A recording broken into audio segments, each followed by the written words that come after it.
Hello everyone, I hope you can all see and hear me. Welcome to our webinar today on ensuring inclusive communication around genetics in collaboration with breaking down barriers. So if you have been with Findacure for a while or you attended our January workshop on growing your community and engaging ethnic minority communities, you'll know that this kind of area is something that Findacure is hoping to focus on a lot more going forward. We know that it's not something you can just kind of do once, so we really want to build this kind of idea of engagement and outreach and inclusivity into the work that we're doing going forward. And so we're hoping that today we'll give you some different strategies that can help achieve engagement and increase accessibility of your organisation and your communities. So we're hopefully going to be doing this through some different tangible strategies, also giving you some information that you might find really helpful. And we're doing this because we know that genetics can be quite confusing and can also be alienating, and different people process information in different ways. So we wanted to highlight that the last thing you want to be doing is alienating people through the way that you might communicate this information. Even if you find that accessible, somebody else might not. So hopefully we'll highlight that today and give you some different ways to approach that. Now, if you are new to Findacure, our mission is a world in which all rare diseases have treatments made together with patients and for patients.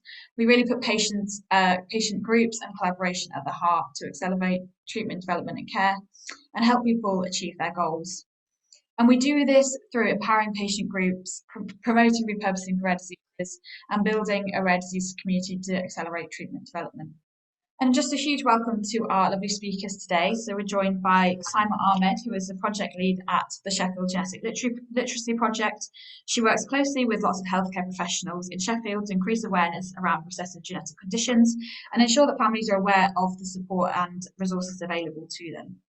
We've got Nicole Jordan, who is CEO of Jnetics. She joined in August 2020, and prior to this, she had lots of leadership roles within the Jewish community. And she's going to be speaking with Anar Sajou, who's a genetic counsellor, who used to first worked with families with Huntington's disease and has since been involved with multidisciplinary clinics for childhood disorders and cancer syndromes. And she also teaches communication ethics and assessment at King's College, University London. So we've got in good hands there.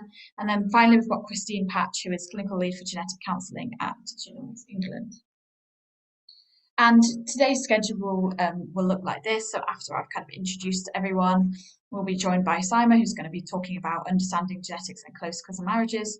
Nicole and Anna are going to be talking about what they do at Jnetics, and then we're going to have an update on the 100,000 Genomes project by Christine, followed by the Q&A at the end. So the aims of today are to cover why communicating genetics in an open and accessible way is so important, why communicating genetics appropriately can benefit your patient group and the growth of your community, some tools and strategies for good communication, and some case studies of different projects working in the genetics field. And now I would love to invite Saima to give her presentation on genetics and close cousin marriages. Hi everybody, my name's Saima Ahmed. I'm the project lead for the Sheffield Genetic Literacy Project. I have been in post for over 8 years now. Initially the project was funded by Genetic Disorders UK to look at close cousin marriages in Sheffield. And then the project was taken over by Sheffield City Council as part of their infant mortality strategy and looking towards reducing infant deaths as a result of recessive conditions. The University of Sheffield have also been involved in the project from the very start. So this is background to the project. Like I said, Genetic Alliance UK funded the first year, which got me into post. And in the first year, we worked really closely with the University of Sheffield, and it was an action research project initially. And then 2 years later, Sheffield City Council took us on as part of their infant mortality strategy, and then have continued to fund us for the last 6 to 7 years. So the first year of the project, because it was an action research project and we were working very closely with the University of Sheffield, what we did was we decided to conduct some research within the community to look at what understanding people already had about recessive conditions, about close cousin marriages. So we got some community champions, volunteers, and we worked with the university to put together a short questionnaire.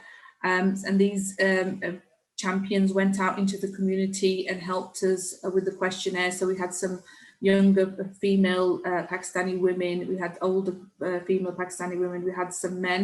So we wanted to get input and feedback from a range of age groups, educational and professional backgrounds, see what they knew about the condition. And also the questionnaire focused quite heavily on looking at communication channels, so where people go for information, if they wanted something health related, if they want to find out something, if they've got a health condition, who they go to, who they speak to, because we wanted to get the communication tools and the strategies right before we started the project and before we start putting materials together and distributing them. We wanted to know the best way to do it. So like I said, we spoke to a range of people from a range of backgrounds, people with English as a first language, people with English as a second language, people with no English, people from professional backgrounds, people that had recently arrived into the country or had been here for less than 10 years. So we tried to get a good range of people. So what we learned about communication in that first year was really interesting, and it went on to shape our project, and it is still shaping our project, and the work that we do is still based on the findings of the action research project that we did. And what we found was that informal channels and word of mouth came up really high as to how people got their information around health. And a lot of, we found that a lot of the people who had no English or very little English, or not working, not employed, not from a professional background, did heavily rely on informal channels and word of mouth. A lot of the older people said that they went to their GP and or another health professional. You know, they took the word their GP and not listened to anybody else. So that came up quite high as well on the list. And then we had a lot of the younger generation, a lot of the professional working people said that they got a lot of their information from social media, and a lot of people also said that it was the NHS website. If they wanted to find something out, they'd Google it. If they wanted to learn about certain health conditions, so they Google it. So there was sort of a range of, there was people that just relied on informal channels and said, oh, I hear things and it's word of mouth, and if someone tells me, you know, and it was things like, oh, I went for a haircut and my hairdresser told me this, or, you know, I went shopping and my butcher told me this. So there's a lot of that as well. So then, because of the communication channels, we tried to look at the communication tools that we could use that would best serve and that best work in these communication channels that people have come up with. So we worked with the University of Sheffield to develop a video, some leaflets, and rely a lot on word of mouth, and I rely a lot on conversations with individual people. So with our video, we did a lot of face-to-face workshops. We also did put it on social media and used it as a video that people could send to each other, WhatsApp to each other, and it was a short 2-minute video about a family who had a child born with a recessive condition, and what they did and where they went for help. And then at the end, it was asking people, telling people, where they could go for help, and also including information about the Sheffield Regional Genetics Service, which they can access as well. The leaflets were used to start discussions with people, and also we left a lot of leaflets in informal places as well, so not just in GP surgeries and health clinics and community centres. We worked a lot with local shops, food, clothes, hairdressers, beauty salons. So we did a lot of work through them as well, and did a lot of promotion and used our leaflets to start conversations with people that came there. So it was, and we were trying to reach people that didn't always access statutory services and mainstream services. I'm just going to talk briefly about post-cousin marriages and genetic information, and just talk about a population level study. I'm not quite sure about the background of people watching, and I do apologise if you already know this information, but it's always just good to just have a bit of background information or just refresh our memories. So close cousin marriages worldwide just shows the prevalence of close cousin marriages worldwide. And as you can see from the map here, it's a lot of occurrence in the South Asian countries, India, Pakistan, and sort of the top part of Africa as well in some places, Algeria and some Arabic countries practice close cousin marriages, but predominantly it is sort of Pakistan and the surrounding areas in India as well. Recessive conditions, there are several types of inherited disorders. There's dominant disorders that occur when an individual has just one changed or faulty gene in the pair.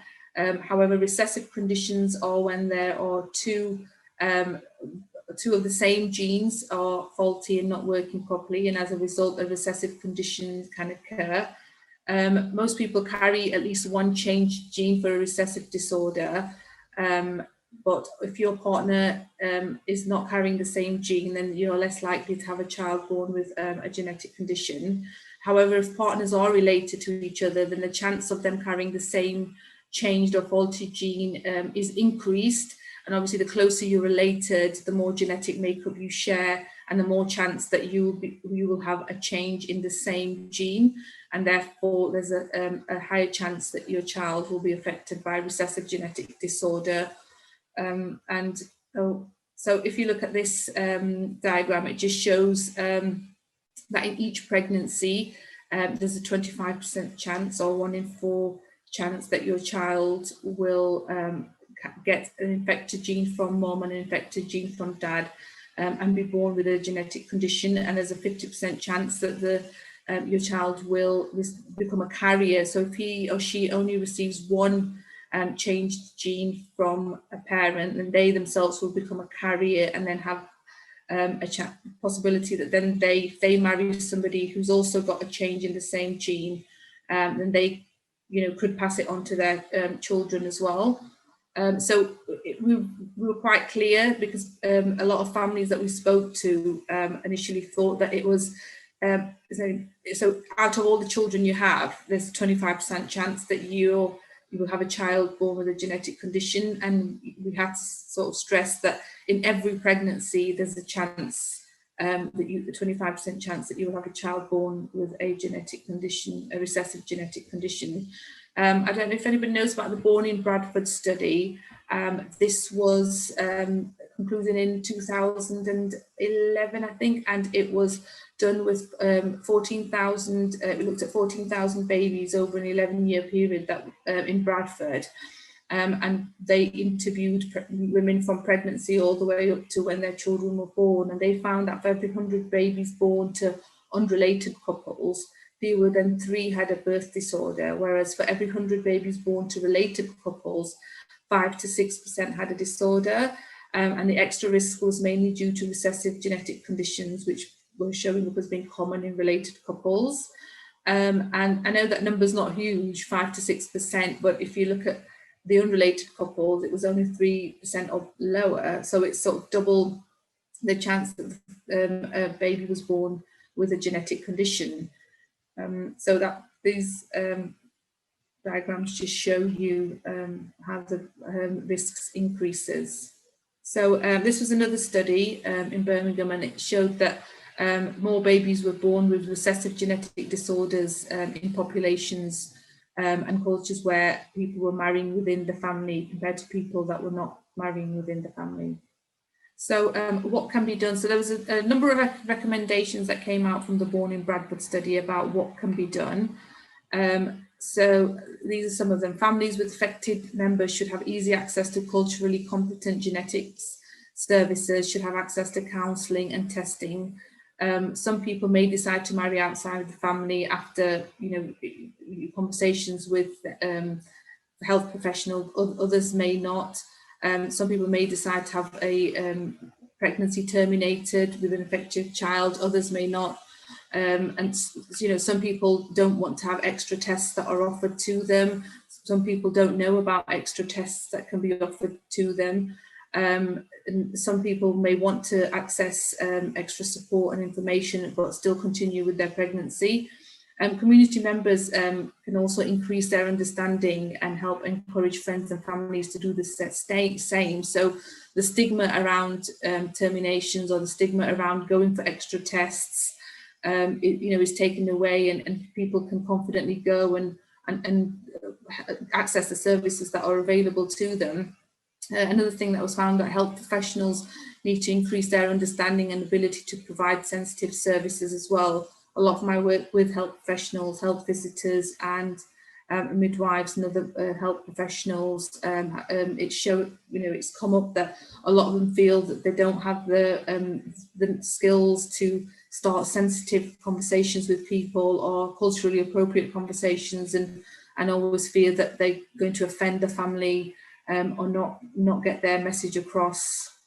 So they don't give out any information. So that's an area that needs to be looked at, and we're currently working with a lot of health professionals to look at how we can increase cultural competency. And we've got a training package as well that we deliver to help people be able to start conversations, and help professionals to be able to have clear communication with families, and we give tips and advice on how they can do that. And then I'm also available if they feel like more support and more help is needed. That's when they can refer the family to me, and I'm able to provide them with more information and help. And while they're waiting for an appointment at the Children's Hospital or the Regional Genetics Service, there's someone that they can ring and speak to get further information, or just get emotional support and advice on how they can share the information with their other family members and what impact it will have on their other family members. Working with Roma families, this is something that I wanted to include as well, because it's been a difficult journey working with Roma Slovak families. Initially, our funding was only to look at the Pakistani or the South Asian families. So we did a little survey and to find out, do Roma community, do they marry into cousins? And with the basic questionnaire, a lot of the people came back and said, no, we don't marry our cousins. We marry out of the family. But later we realised, and having conversation with GP practices and health professionals, that there was, and all of a sudden there was an increased referrals to Regional Genetics Service from the Roma community. And with conversation with these health professionals, and also sort of digging a bit deeper and working with the Sheffield Roma Network, which is based at Findacure Community Hub as well, we found that actually people do marry into families, and also because they're a small community, travelling community, and they, the way they're located in Sheffield particularly is, most of them are from the same village, and they've all moved and they've all located in the same area. So when they do marry somebody in the area, or have married somebody from Roma, they are, they're quite a close community. So you find that if you go 2 or 3 generations back, they find out that they are actually related. So how we're working with Roma families is we're not taking the angle of, close cousin marriages, because and our publicity and current leaflets won't work with them, because they come back and say, oh, we don't marry into cousins, this is not relevant to us. So what we're trying to do is trying to increase support for them. We're encouraging the women to go for their 20-week scan when they are pregnant, because I know a lot of families are not going for their 20-week scan just because they know that it's an anomaly scan, and they don't want to find out if there's anything wrong with the baby. We also helping families access early screening. I know that hearing's been an issue in Sheffield with the Roma children, so we're trying to help them access early screening, trying to get the babies that are born, getting them into early screening, all the different tests that are available to them, and increasing their referral pathway to the GP, and increasing their referral pathway to Regional Genetics Service, so they can get the appropriate support that's available to them right now, whilst also raising awareness around recessive conditions, giving them options for being able to have extra tests, or tests for certain conditions before they decide to get married, or before they decide to have a baby. So that's the sort of angle that we're taking. I think still a lot more work is needed, but we're taking it sort of slowly, and just trying to help families at the moment, provide support to them, families that have had an increase, that have been referred to Regional Genetics Service. trying to support them and finding out new ways of how we can increase information around recessive conditions. So the top tips that I've learned in the last sort of 7 to 8 years of working on this project, which I thought might be interesting for me to share with you, and I'm still learning every day. You know, it's still a journey that we've been on for a while now, and every time you have a conversation with somebody or you meet a new family, you learn a lot of new information. So the top tips are: don't start the conversation with "Are you married to a cousin?" or "Do you have an ill child?" because that'll put people off straight away, and it'll just block any further conversation. In my experience, people don't want to talk because it's sort of, they feel like they're being labelled, and you might be a complete stranger going up to them and saying, "Oh, are you married to a cousin, or do you have an ill child?" And I found over the years that starting the conversation with a general conversation about genetics, what do you already know about genetics, and then going on and talking about recessive conditions. This is how recessive conditions are inherited, and this is a pattern for them. And never ask personal questions, or never make it about them initially. So, I'm only talking to you because you're married to a cousin, or I'm only talking to you because you've got an ill child. People don't want to share personal information with you straight away. And if you go up to them and say, "Are you married to a cousin?" or "Are you married to, or do you have an ill child?" then you've got to be prepared for blank looks and confusion, and people walking away saying, "Oh, I'm really busy, I can't talk to you." So never ask personal questions, and never expect people to share personal information with you. You're there to give them information and expose them to information, and they'll listen to you, they'll take it on board, and if it doesn't apply to them, then they're in a position to maybe go away and share that information with somebody that they do know that is in that position. I know a couple of families where I've gone and had a general conversation with them about a child and recessive conditions, and later I found out, maybe on my fifth interaction with them, that they do have a child with a recessive condition, but it's taken me 2 years and 5 interactions for them to actually tell me that they do have a child with a recessive condition. So, don't expect people to share messages with you, and just be patient with, share information with you, and just be patient with them, and stick to the key messages that are in the leaflet, or that are in the key messages on our website. We've got a Jnetics website where we've got a list of key messages, which we try and stick to. And if you feel that they're getting uncomfortable, give them the information, and then you can politely leave. You say, if you don't want to talk about it right now, I can leave a leaflet and get back to you, and always leave a contact phone number just in case they want to contact you later. But a lot of people have messaged me or rung me later and just said, "Oh, I just want to ask a question, I've been reading this leaflet," and that's always a good way of further conversation. Explore informal venues. Like I said earlier, our communication strategy includes a lot of work in informal venues: hairdressers, salons, women's clothes shops, men for butchers, taxi ranks for taxi drivers. So we're doing a lot of work in these areas as well. And also, don't rely too much on leaflets. Don't think that, "Oh, I've left the leaflet at the taxi stand and everyone's going to read it and my job is done." Usually leaflets for me are a way of starting a conversation, and just giving out basic information, and then hoping that they will take it with them and read it later or pass it on to somebody, but also have that conversation with them as well. I think just leaving a leaflet won't be enough to get the information out there. And then find out who makes the decisions in the family as well, and try speaking to them. I've had many families where there is a history of recessive conditions, and the mother has come to me and said, "I really don't want, my son's got this condition, and now my husband wants my daughter to marry a first cousin, and we've got this condition in our family." So if you can find out who makes the decisions, the fathers, the grandparents, it's always good to try and get some information out to them as well. We then invite them to workshops, or we send them the video. We've got the video in English and Urdu, and we say to them, "Well, there's this video, why don't you go away and share it with the father or the grandparents?" And that always is a good idea as well.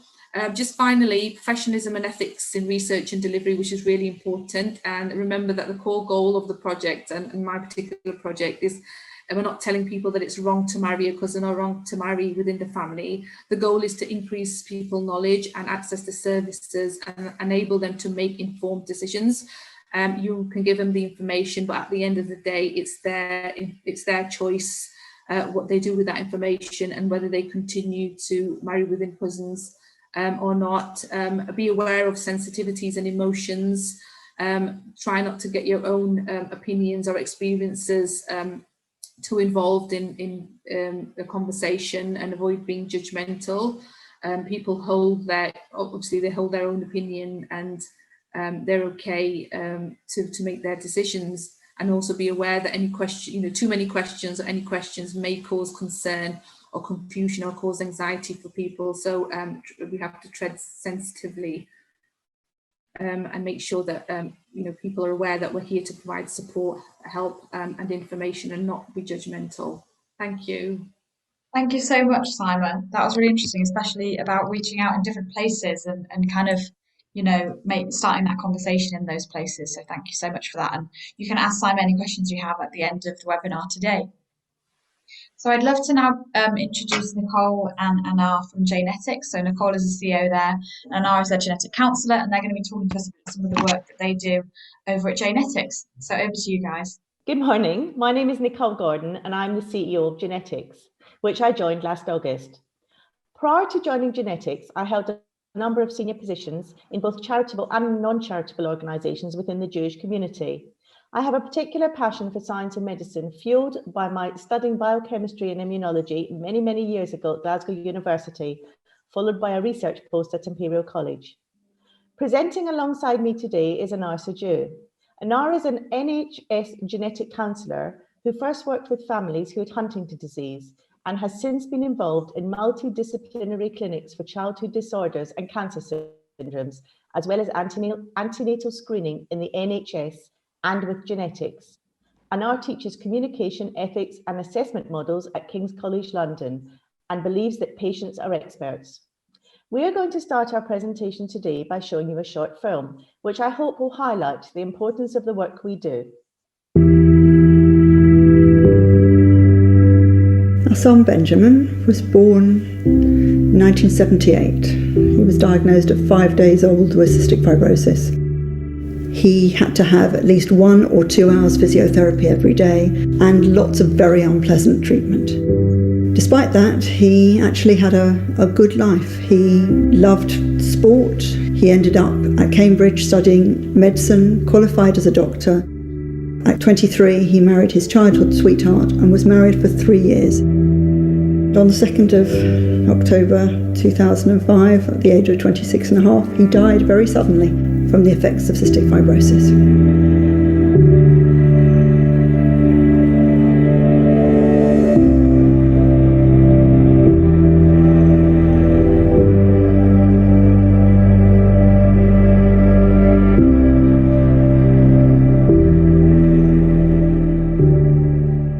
Our friends had gotten tested during their pregnancy. They had discovered that they were both carriers of a Jewish genetic disorder. We heard about a screening in our synagogue. Richard went to that screening. We got a letter through the post to say Richard was a carrier of Tay-Sachs when Leah was about 12 weeks old. I went straight to Guy's Hospital and I got tested as well, being told I was also a carrier.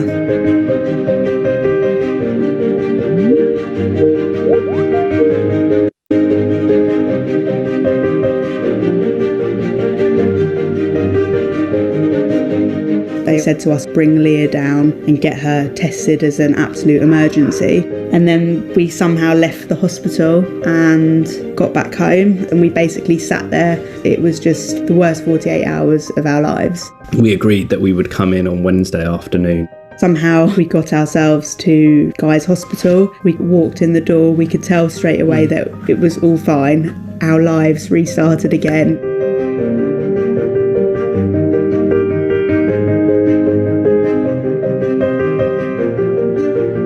Us both knowing that we're carriers isn't going to stop us having further children, but it just means we can now take the steps that we need to take. And if Leah had Tay-Sachs, it's not a question of she could have a life and continue her life. She would have died.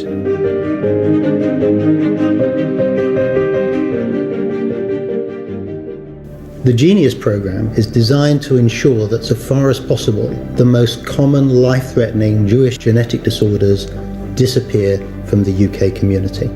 We didn't know about screening until it was, if you like, too late. Without the programme, people will be completely unaware of these, and it's empowering the person to allow them to make their own decisions. It means they have the knowledge. And why on earth would anybody want to take a risk? Why does anybody want to bring up a child that is very unwell, that suffers and may die at a very young age? I don't think any parent should have to go through what me and Lauren have gone through, and this is a way to prevent it. If people realised the devastating consequences of having a child with one of these disorders, they would not think twice about taking the necessary precautions.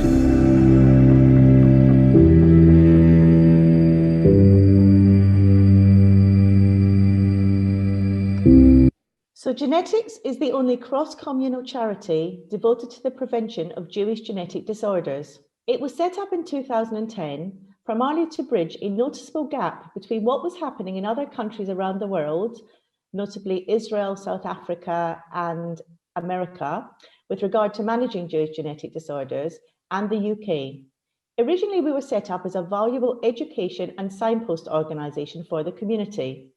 Prior to this, Tay-Sachs community screenings had been available, and in fact, I myself was screened in the mid-80s, giving my age away here, and actually found to be a carrier. But as for the other genetic disorders, with a high prevalence amongst the Ashkenazi Jews, there was little to no awareness, and screening for them simply did not exist. In 2014, following a unique partnership that was set up with the NHS, Jnetics started its first screening clinic. So what is Jnetics' mission? The mission is simple. We exist to make a real difference to the prevention, diagnosis, and management of Jewish genetic disorders by raising awareness and facilitating access to the best available information, services, and support for those affected and at risk. Quite simply, we exist to save lives. Jnetics succeeds because of the support we receive from the wider community. We as a charity are fully endorsed by all the synagogue movements and receive support from a number of stakeholder organisations that are in our space. Our outreach programme is substantial, and we update and train community leaders and healthcare professionals on a very regular basis. We run a variety of different fundraising events to bring in the funding for our screening activities. Some of the most recent examples of the work we have done are, in January, we took January and we renamed it Genuary, and it was a month-long awareness building campaign to the wider community. This was hugely successful, and there was a direct correlation between January and sign-ups for our screening clinic. Last month, we ran an online gin tasting, which we called Gin and Tonic. It once again was successful and attracted over 150 people, and it was just a great way to get the name of Jnetics out there and for people to understand the services that we offer.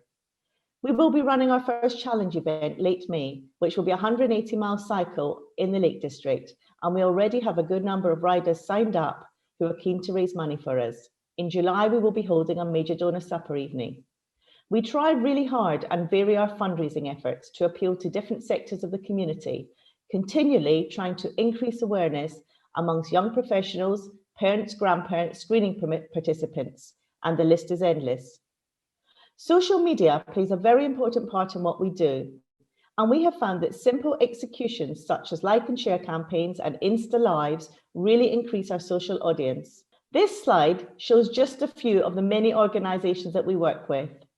And as I said earlier, it is through to the sheer collaboration with other organisations that contributes largely to our success. So why do Jewish genetic disorders exist? Why are some genetic conditions increased in the Ashkenazi Jewish population? In the same way, why is sickle cell anemia increased in the African population? It occurs due to a bottleneck. When you have a normal population, there will be a number of carriers. But if the population goes through a big crash, for example, due to disease or migration, in that small bottleneck of remaining people, there will be carriers.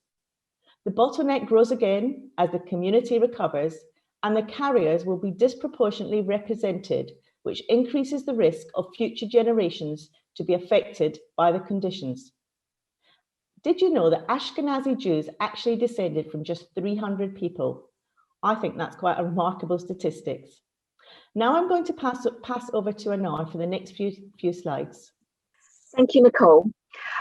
The next few slides show the focus of the educational component of Jnetics.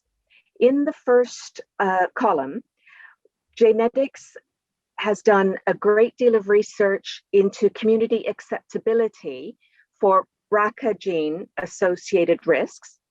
The number in brackets 1 in 40 is the current estimation for carriers in the Ashkenazi Jewish communities. This condition is not tested for in the Jnetics panel, which is aimed at recessive conditions that are important for reproductive decision-making. However, the website has fairly complete information and fantastic medical oversight, and a completely separate program is being developed to answer these questions for the Ashkenazi community. Risk assessments are available on the NHS for this condition. Also in the first column is a condition that you may never have heard of, but it is important to know that this also isn't in the Ashkenazi Jewish Jnetics panel because the condition is too variable to fit the definition of screening conditions that make the panel of 9 conditions. In the second column, you'll see conditions that are fairly well understood in the Ashkenazi Jewish community.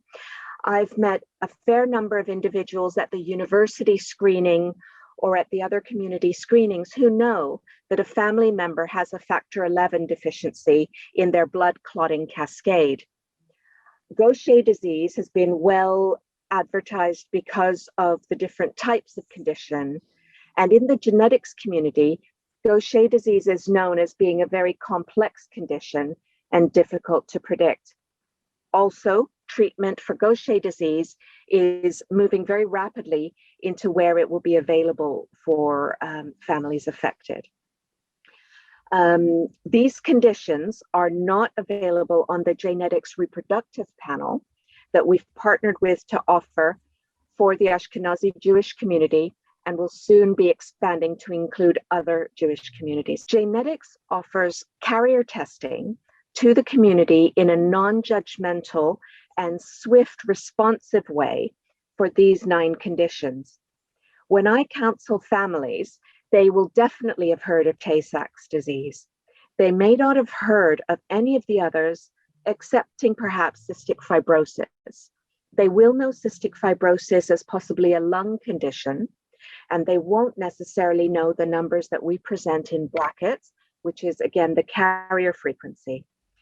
These conditions have been selected specially because they fit robust screening criteria, which include that the condition has a very good test in the community that we offer it to, that the test can be interpreted well, that the community finds the testing acceptable, and that these conditions are significant. From the 60s, the screening criteria has shifted from lethal conditions for which there is no treatment to severe conditions. Cystic fibrosis is no longer lethal in the first few years of life like it used to be. People with cystic fibrosis are now living into their 40s and longer. However, they require significant treatment, prophylactic antibiotics from birth, and often lung transplants. When we counsel families, we don't go through the conditions in detail because we have a very few minutes with each of the families, but we make sure that they understand what is being tested for, why it's being tested, what to do next if one member of the couple is a carrier, what are the possible options if 2 members of the couple are carriers, and where to go for testing, which is the signposting component.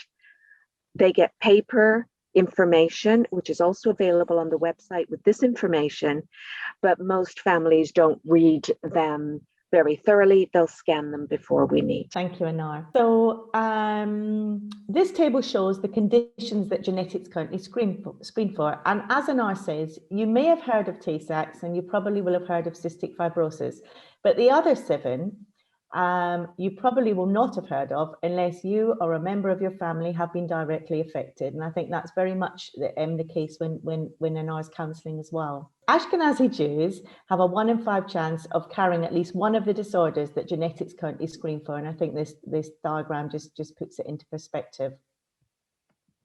Next slide, please. So where and how do we screen? We screen at Jnetics through 2 different routes. The first one, which you will have heard about in the video, is through our Genius campaign, which targets Year 12 school-age children and university students. The second route is through our Jnetics clinic, which targets 21 plus age group who are beginning perhaps to think about starting a family. To date, we have screened over 2,500 young adults through the Genius program, that's through the schools and universities, and over 800 through the Jnetics clinic. The onset of COVID proved a challenging time for everybody. At Jnetics, we had to very quickly adapt our programs to a total virtual offering. In some ways, we were lucky, as we already had a virtual offering for participants who wanted to participate in the Barnet Clinic in other parts of the UK. In June 2020, we took our findings from the Barnet Clinic and piloted a totally virtual screening program at Oxford Universities. It was successful, and 31 students were successfully screened in a totally virtual way.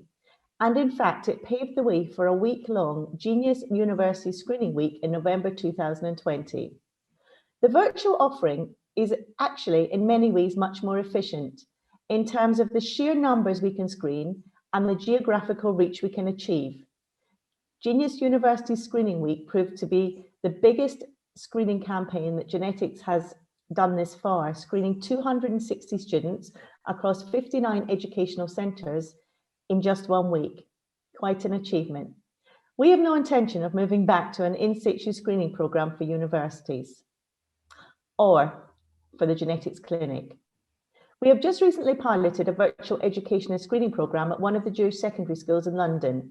In the main, it did work, but we do feel that actually visiting the school and educating in person is still preferable for a group of 16-year-olds to ensure that they are grasping the concept. Back to Anar. Thank you.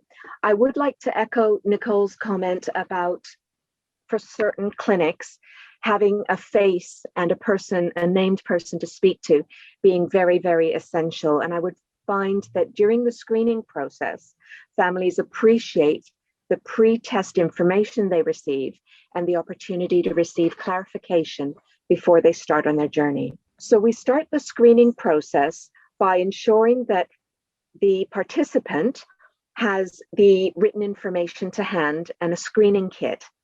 We will go through the basic information, which includes normalization of the process within the Ashkenazi community. We ask people how they found us, why they've come to us, and why do they want the screening now. This opens a dialogue of question and answer and ensures the individual or couple that they are making a choice that is right for them at this moment. We do talk about the 1 in 5 composite risk of being a carrier, and we would choose our words very carefully. We would say this is a chance as opposed to a risk, whereas in other contexts, the word risk is appropriate. We would clarify the recessive inheritance pattern, which is noted in the top right image. In recessive inheritance, even if one child is well, it doesn't mean that the parents aren't carriers. Furthermore, you can't tell if someone's a carrier just by looking. So in the old days, families wouldn't know that a recessive condition was possible in their family unless one child or even 2 was born with the condition to healthy parents. I don't show that diagram, but we show the diagram on the left-hand side of the screen, which is similar to what Saima shows when she's offering educational information about recessive conditions. Families do ask us about options. because the strapline of the program is to increase family or partner testing options and reproductive choices. Couples are tested often early enough to have several choices. If they're not yet pregnant and both are found to be carriers for the same recessive condition, they may be able to book into a clinic either with the NHS or privately for pre-implantation genetic diagnosis, which involves using IVF technology, even though there isn't a fertility issue in the family. The links between various providers are open and available to the families that we meet.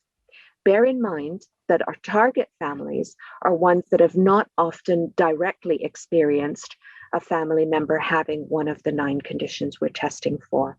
However, the videos and the testimonials underline the importance of screening.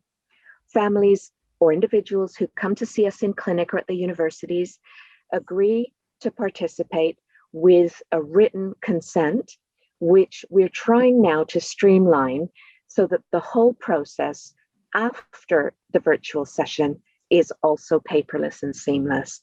We use volunteers from the Ashkenazi community to offer testing and explain to the university and the others in the Genius program. And for the virtual clinic for couples, they see a genetic counselor who's named and dedicated to the Jnetics service via the North London Genetic Service.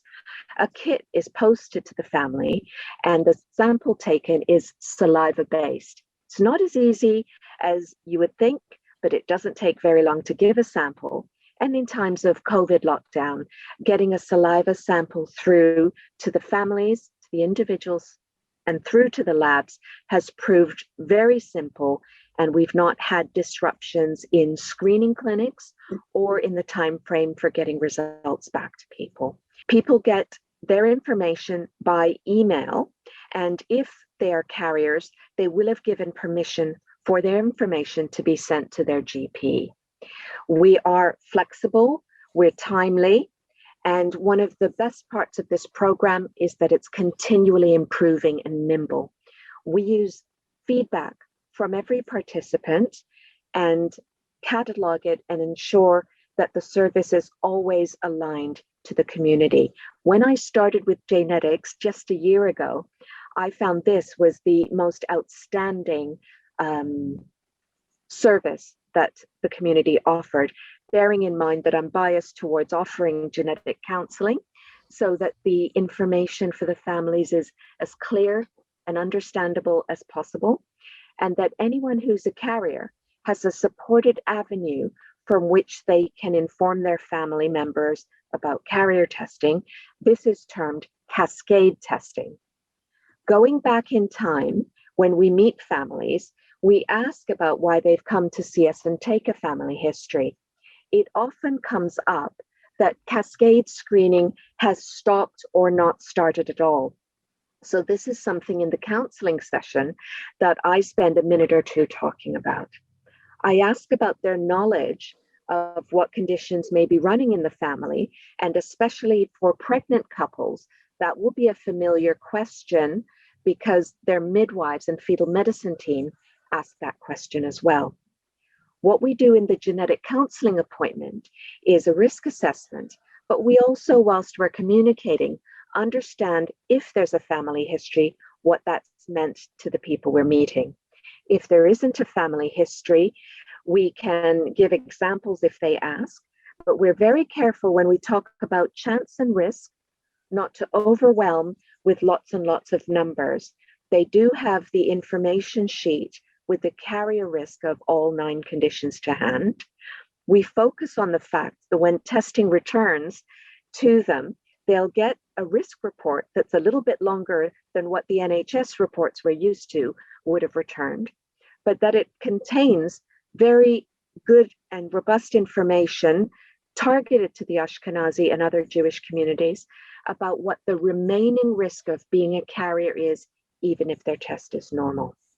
Running a saliva sample takes a few minutes virtually, and of course we try to make the sample taking as easy as possible. People don't have to spit on camera, And we do give them some tips on how to give a saliva sample very well and simply. We find the kits are very useful. The acceptability of sending the kits out to the Jnetics office and then over to the lab is very well worn now. And we have a fantastic communication, like always, with our lab providers. Families definitely ask about their risk assessment. To me, they seem very comfortable to ask questions as we go along. And they do often ask about options if both are carriers. This gives us a chance to reinforce the recessive inheritance pattern and find out if there are any other family members who might benefit from screening at this time. Speaking to the wider family falls as a burden onto the individual who's a carrier, but we choose to see it as an alignment with the goals and aims of the Jnetics program and help by writing a letter that explains very, very simply in a paragraph or two what the family might need to know, which side of the family may benefit most from the information, and we can support answering questions for the wider family without breaching confidentiality. Next slide. When we signpost, we have a plethora of resources, and we aim to answer those questions, signposting and involving our communities in as much as possible, aligning with the best practices that I know of. Our top tips are to speak to different audiences in different ways. So Jnetics Genius program is different from the clinic that we offer to couples. What we talk about with pregnant families is different from what we may talk about to a 16 or a 20-year-old. We adapt, we test, and we have community endorsement. We're still outreach positive, and we speak to GPs and the midwives and the fetal medicine community as much as we possibly can. Next slide, and back to Nicole. Okay, so I'm just going to, I'm aware of time, and sorry we've overrun a bit, but just really to wrap it up with our top tips. Speak to different audiences in different ways, and that really comes back to my fundraising slides. Change can be positive, never be scared to adapt. The virtual programme for us has proved hugely successful. Nothing is impossible. Go for gold. Community endorsement is key. You always need to be supported by the people, surround you who you're actually supporting, and continually look to improve your offering to stay aligned with the participants' needs. And thank you very much from Anara and myself. And sorry we overran slightly. No problem. Thank you so much for that talk. And I think what was really interesting was about how you framed the discussion about risk and chance. So I thought that was really interesting. And now I'd love to introduce Christine Patch, who is Clinical Lead for Genetic Counselling at Genomics England, to give the final talk of the webinar today. Hi, Christine. Hi. So first of all, I've got to apologise. I'm back to back with another patient group event immediately after this, so I won't be able to stay for the discussion. What I've been asked to do is give an update on the 100,000 Genomes project and also reflect on issues that we have around, or approaches we have around inclusivity and diversity. So for many of you, you'll be familiar with the 100,000 Genomes project, I expect. It was launched in 2013 and the first recruitment started in 2015 and recruitment finished in 2018. And the ambition was to sequence 100,000 genomes focusing on rare diseases and certain cancers and recruiting participants from the NHS.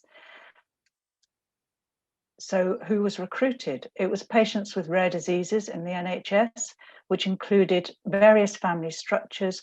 So a child and their unaffected parents would be sequenced to try and make a diagnosis in the child.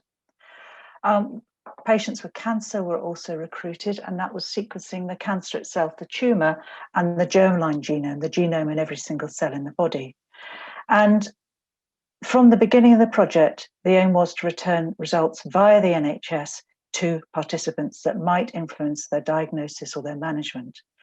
And these were called main findings. So for the rare disease arm, that was an analysis result, the result of analysis relevant to their recruitment reason. And for the cancer, it was variants in the tumour that might affect management, and also for specific high-risk cancer predisposition genes. For example, BRCA, they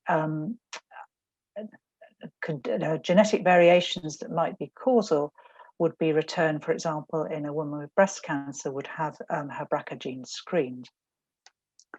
There was optional consent for a limited list of additional findings. That analysis hasn't been done yet for anybody that's a participant in the project.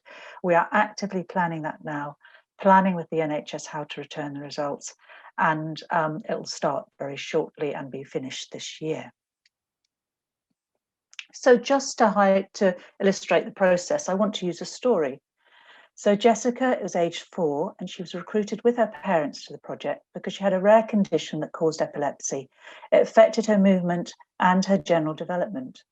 And all 3 donated their blood sample and their genomes were sequenced. The sample first had a journey. It was sent to a UK Biocentre for preparing for sequencing. It was then sent to a national sequencing centre in Hinxton in Cambridge. And the sequence that was generated was sent to Genomics England for initial analysis and interpretation. As well as genomic data, the NHS part of the project, the Genomic Medicine Centres, provided clinical data on each patient. And that clinical data was compared with the genome to generate the initial result, and the final interpretation and report was done by the NHS lab.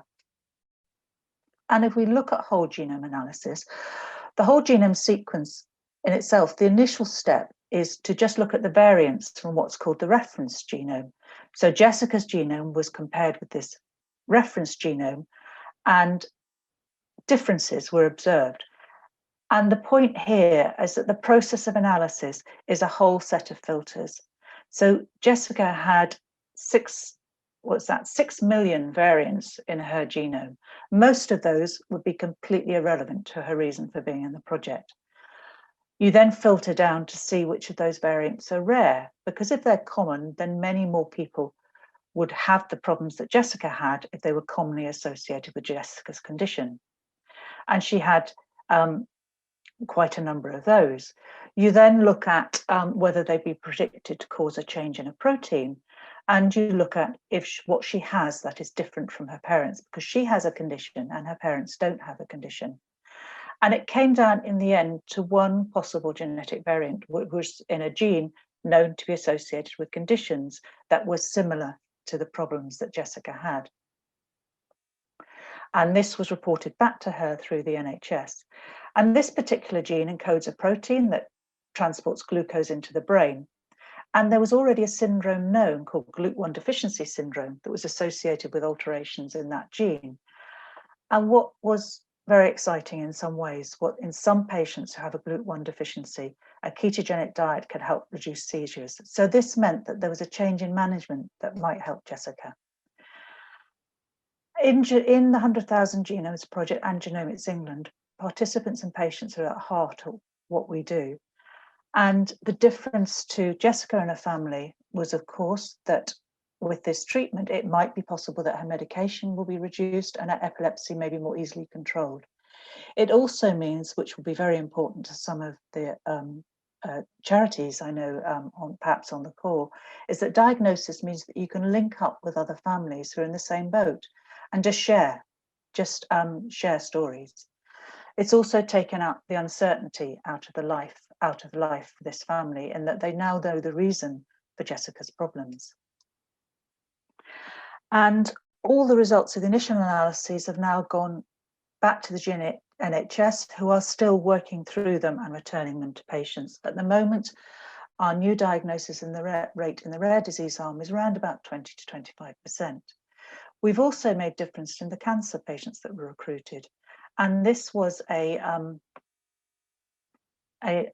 lady who had cancer and didn't meet the criteria at the time for NHS testing for BRCA gene alterations. She had no family history, the ancestry was not relevant, And so she wasn't offered BRCA testing at the time of her diagnosis. She had her treatment and was enrolled in the 100,000 Genomes Project and consented to receive germline results. And something was found. She had an alteration in the BRCA2 gene. And for her, this meant that she was eligible for targeted therapy through a clinical trial.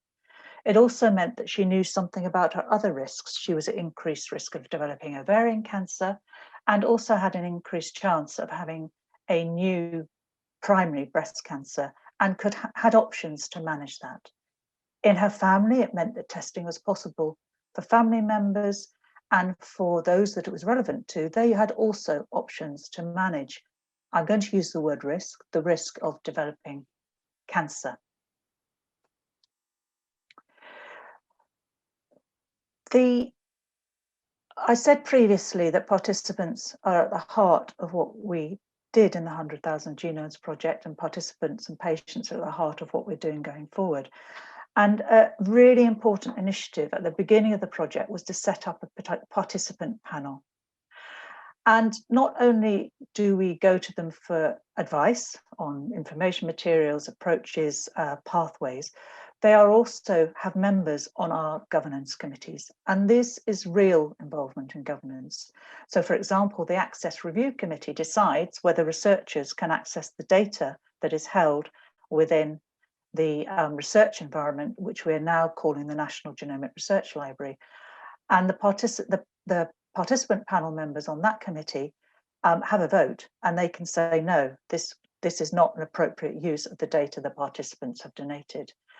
They sit on the Ethics Advisory Committee, the board that oversees the relationships with clinical academics, and the forum that oversees the relationships with our commercial research partners. The success of we couldn't have done what we've done without our participant panel, and they've been integral to the success of the 100,000 Genomes Project. And they've also provided a model for PPI going forward, in that in the new NHS England Genomic Medicine Service, they have been invited to join the National Genomics People and Communities Forum to add their expertise to the PPI involvement going forward for the GNS.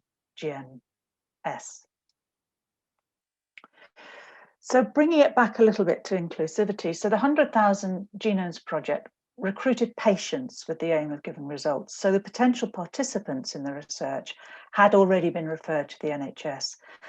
And we had a very high uptake of wanting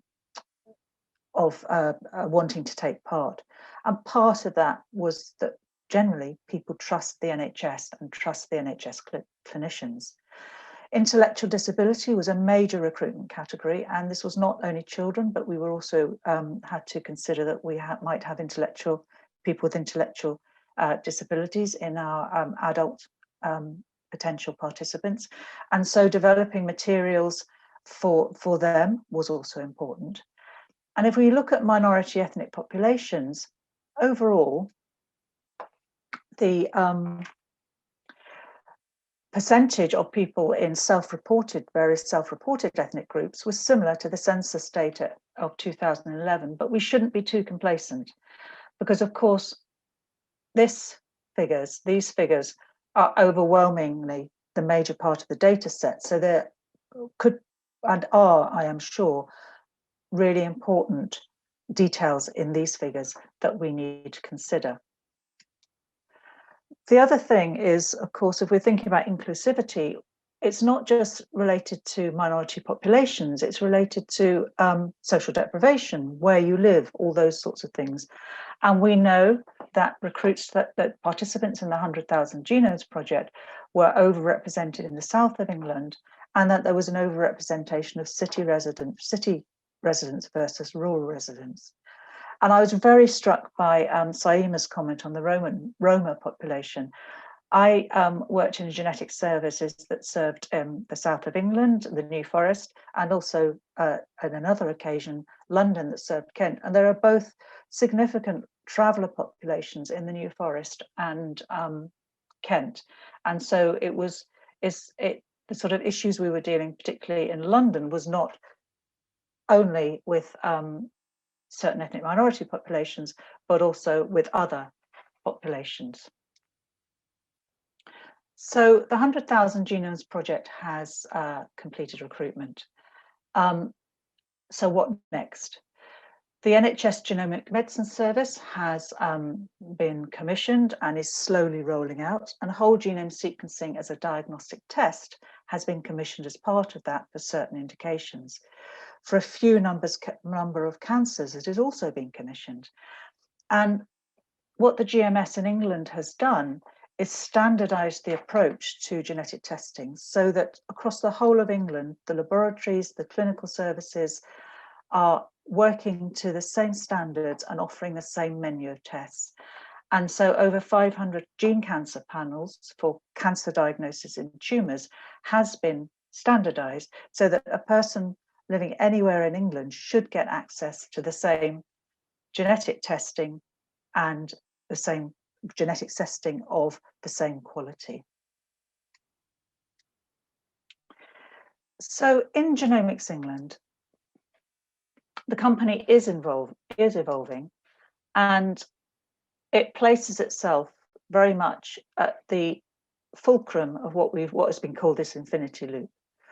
And that's with the patient and healthcare on one side, and the patient being at the heart of that, and the researcher on the other side, with the intention of a flow of data from the healthcare system and the patient into the research environment, with consent, of course, but also a flow of data out of the research environment back to the patient and back into the healthcare system. And so really we place ourselves at the centre of this constant transfer of knowledge and information.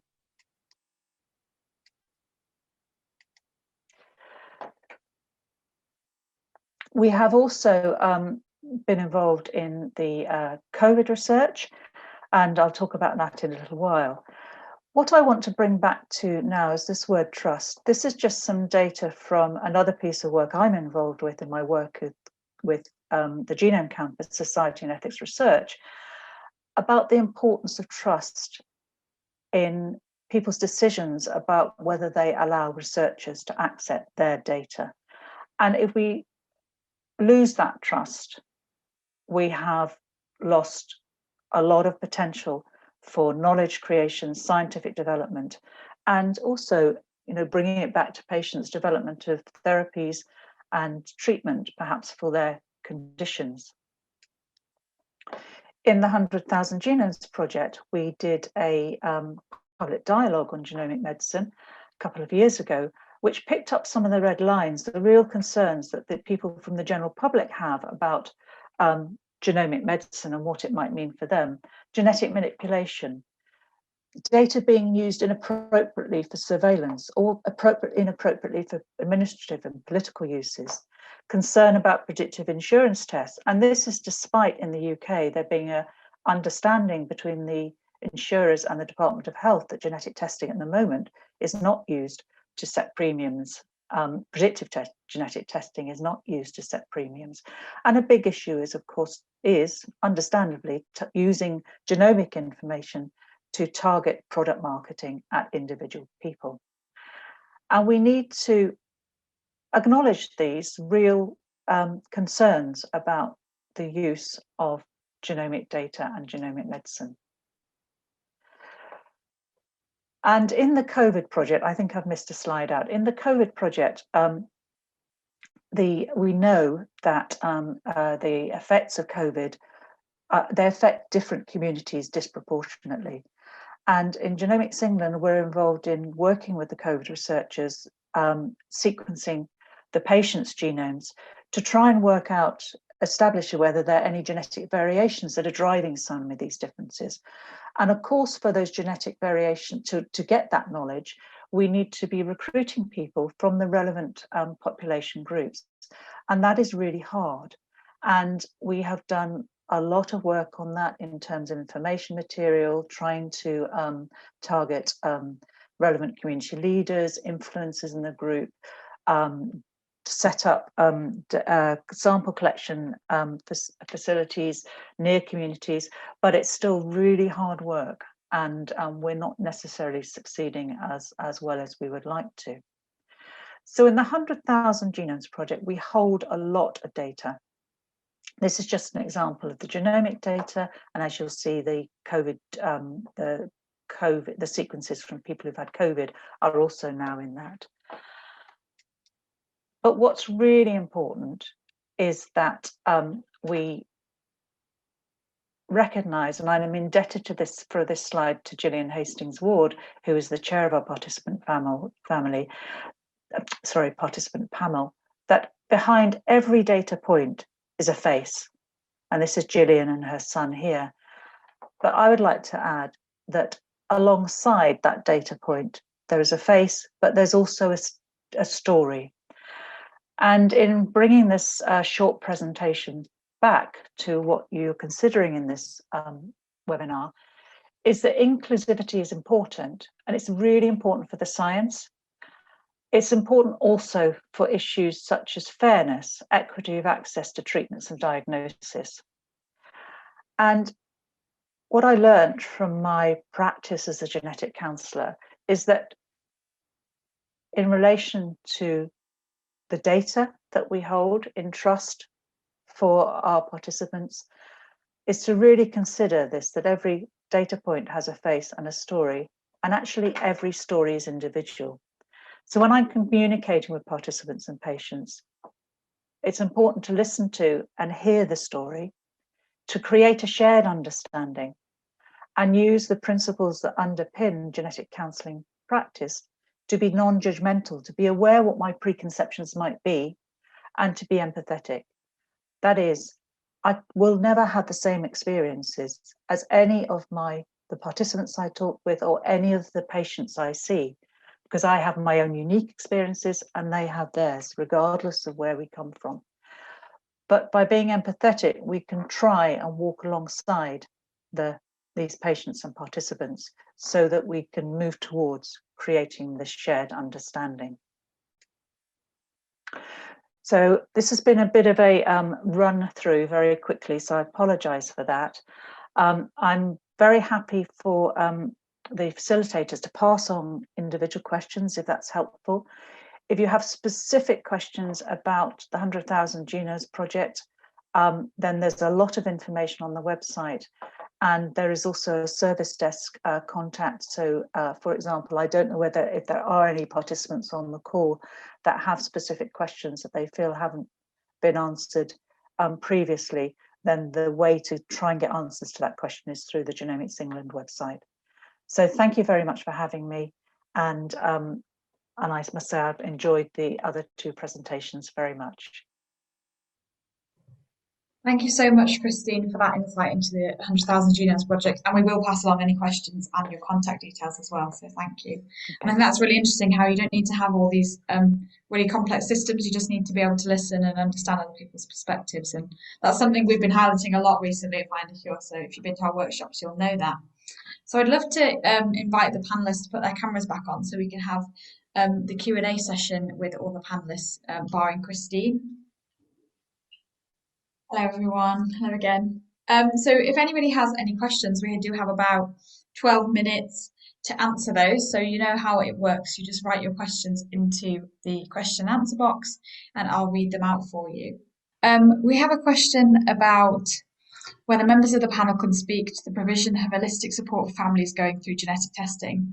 For example, beyond genetic counselling to psychological support and access to screening if they're indicated to be at risk of a disease. Also, how to understand the complexity of genetics when a gene increases risk but doesn't necessarily mean a person will become unwell. That's a really interesting question. Nicole, I see you unmuted yourself. Sorry, I think I turned it off when you turned me on. Thank you. It's a fantastic question. And I think that falls squarely within the remit of genetic counselling. So we're not therapists, but we can definitely take these questions and ensure that either we explain the modifying factors or other issues and combine that with signposting a patient or a family member to an appropriate service. I think one of the greatest services we can give is also explaining when nobody knows. There isn't an answer to this question yet.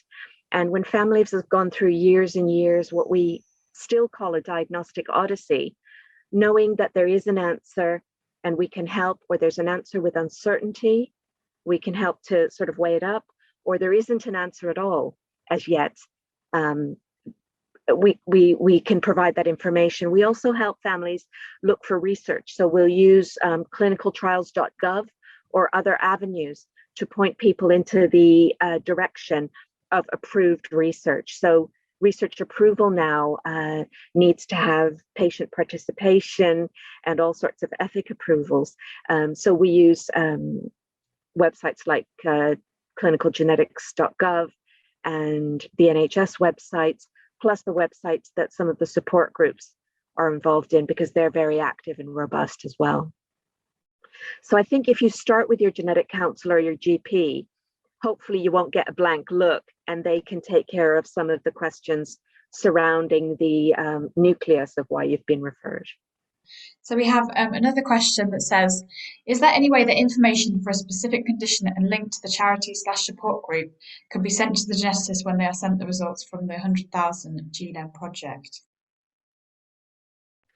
I can answer that as well. The 100,000 Genome Project, aside from the genetic analysis, does hours and hours of test interpretation.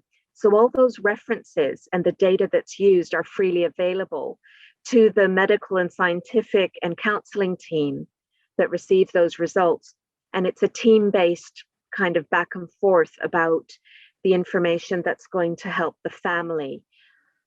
So that may not come in advance, but it is something that should be covered by the person who you meet. And they should have done some of that work and some of that background with the 100,000 genomes link ahead of seeing you. And the process in Northwest London is very definitely a group process, and it's not a one-time meeting with families. So I was hoping that if that's not available at the first meeting, that can come with the written information. Thanks. Thanks, Anna. I don't know if we have any more questions to come in through the chat, through the question function, not the chat function. Oh, we've got a big one here. So this person says that they appreciate that the talk was focused on inclusivity in the messaging of a genetic diagnosis, but for the rare disease that they're representing, there are less than 30 known cases in the UK, predominantly of white people. Our families often don't receive any genetic counselling post-diagnosis. We don't know if the BAME community could be more affected by the condition or not, but see the challenge more in terms of general diagnostics. Therefore, how much should we be considering the needs of this wider community given the limited resources of our organisation? Interesting question. We have a lot of experts here who can answer, I think. Harry? Okay, so I'll have a go at this one. So I'm from Ulstrom Syndrome UK, and we're an ultra, and I'm breaking down barriers, and we're an ultra rare genetic condition. When we first started doing some work in this area, we only had, on our database, we only had 3 children from an ethnic minority on our database, but we felt that there should be more. It's a recessive condition. And so we did some very targeted pieces of work, thinking about who may come into contact with families, because obviously it's really difficult not knowing where families are, not knowing how to reach families. So because for our condition, visual impairment is one of the key symptoms, we really did some targeted awareness raising in areas where there were high ethnic minority populations, such as the Leeds, Bradford, Birmingham areas. We targeted ophthalmology departments, visual impairment teams, just to try and raise awareness in the first place. But then I think also for organisations, it's really good to show that you are diverse and inclusive anyway in our ethnic population. It's really important to reflect that, I think. So I think just thinking about the images that people use on their websites and things like that, and the language they use. You know, Asia will talk more on this, but I think understanding the prevalence and the statistics within your condition as well is really helpful. Thinking of who the condition could potentially affect in this country and beyond can give you that idea. But I think, you know, there's just some general good practice guidelines to follow to become a more inclusive organisation in general. Thank you, Kerry. I didn't know if Asia wanted to add anything, but yeah, this was covered in kind of our workshop, in that even if you don't know if they're out there, you can still kind of change some of the things you're doing to be more attractive anyway. Asia? Yeah, I think working with organisations with breaking down barriers, just like Harry said, even if you are a small organisation, making those links with all of those teams that are connected to the symptoms within your rare condition is going to be beneficial regardless of what community they're from. That's just good practice within your charity to try and raise awareness and to obviously get patients to engage with the organisation. So I would definitely say, doing simple things like making your website more diverse and relatable and including ethnicity prevalence statistics where they are available will also really, really help. So people are more likely to make contact. And sorry, just to finish off what I was saying before, we are a rare condition. There's only 84 cases in the UK. We started off with 3 children from an ethnic minority. Now over 50% of our membership are families from an ethnic minority as well. So it's taken a long time to get to that point, but it was well worth that investment and that, that attempt to try and make sure we were reaching as many people in the UK as we could. Thanks, Kerry and Astia. We probably have time for one more question if anyone has any that they want to put into the question box. Rick. I can always ask something quick. I'm kind of broadly to Jnetics. I'm interested in how you guys work directly with the patient organisations that touch on the diseases you're working in, and then kind of secondary question to that is, you mentioned the screening area. Are there cases or situations anyone's come across where screening has very different responses in different populations or subpopulations? How you deal with that kind of conversation? So yeah, any thoughts?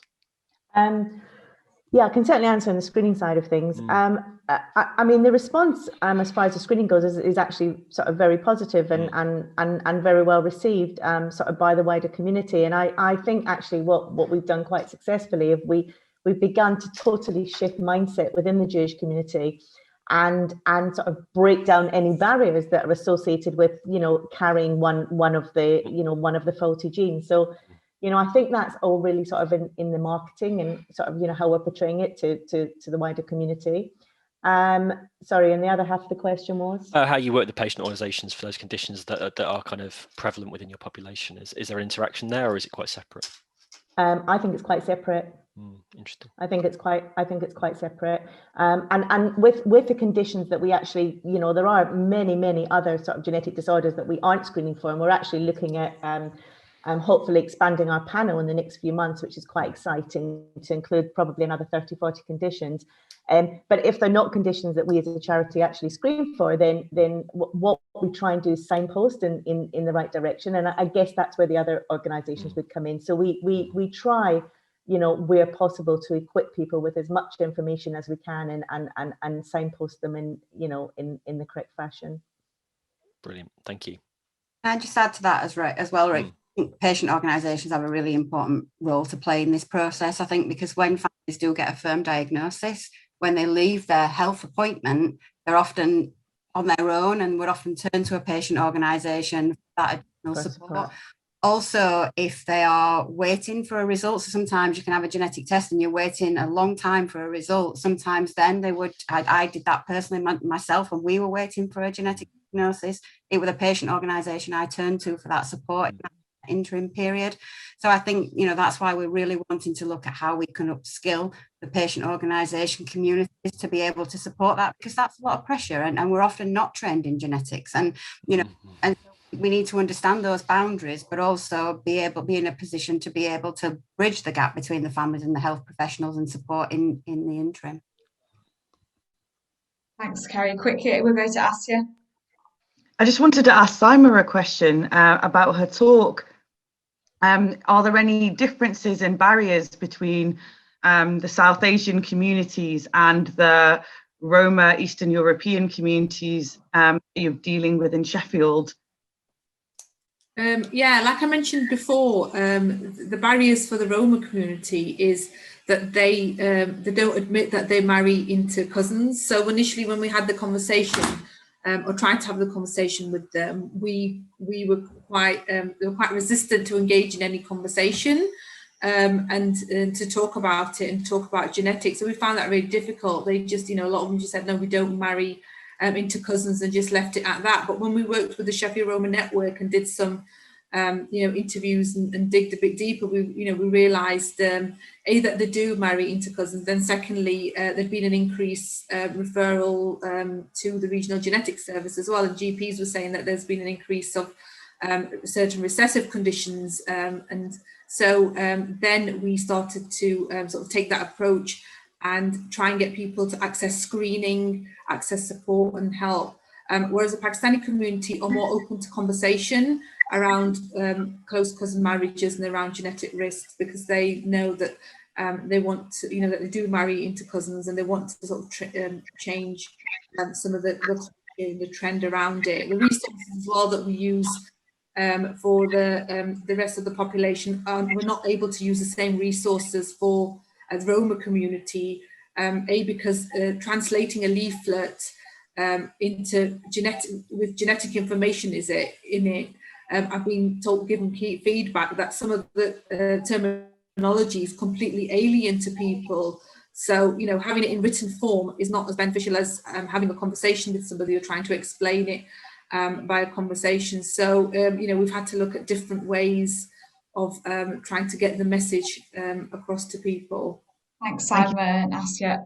Anna, you got your hand up really quickly. We do need to wrap up in a second, so if you can just keep it short. There's some Sorry to be rude. experts on the traveller community, and there are experts in the trans community, and if you approach your genetics people, they'll find them for you.